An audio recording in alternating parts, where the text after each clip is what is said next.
Kind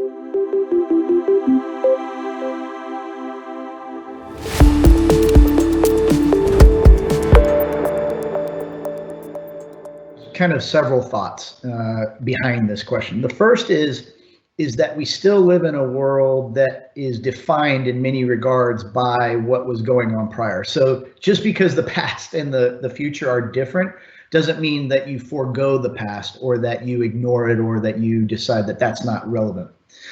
Another piece of this is understanding the break between pre-COVID and post-COVID, because the more you understand about that disconnect, you're going along this way and things change dramatically, the more you understand about the drivers of that point in time that modeling gives you, the better able you are going to be able to predict the future and understand what's important and what's not important going from pre to post.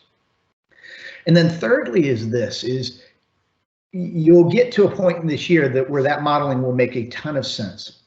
In the nearer term and in the closer to what's going on today, any kind of techniques that give you the ability to see and model data as it's coming through will be dramatically more informative to you and your business, because you'll start to see the differences in which tactics are working and which are not. What are the drivers that are different than what they were historically? And there are techniques to do that using a wider band of information and data in a shorter time period.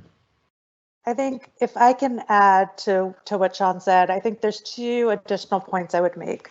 The first is that we absolutely don't need to abandon everything that's been done in the past.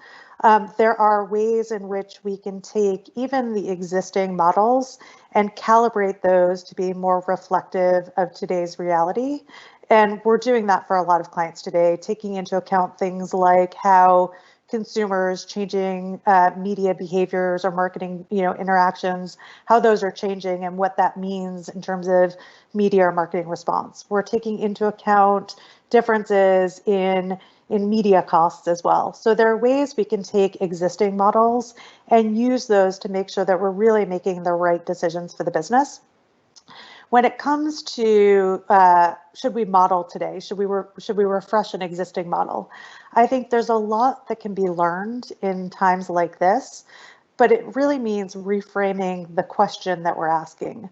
So what I mean by that is the world is not the same, but also we don't necessarily want to generalize.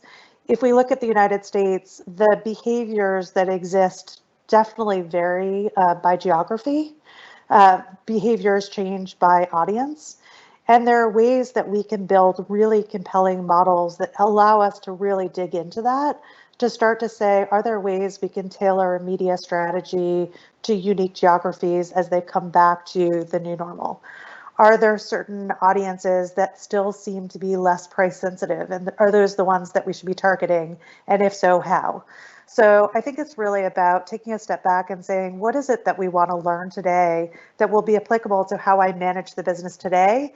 And how can I then generate new insights that might be valuable 3, 6, 9, 12 months from now?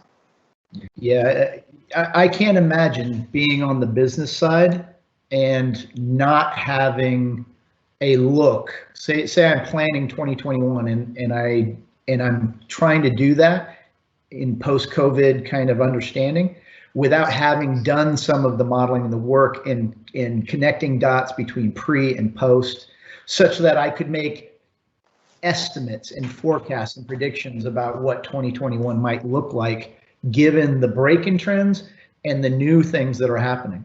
And I can't imagine not doing the models in that case, or at least some form of them or modified version of them.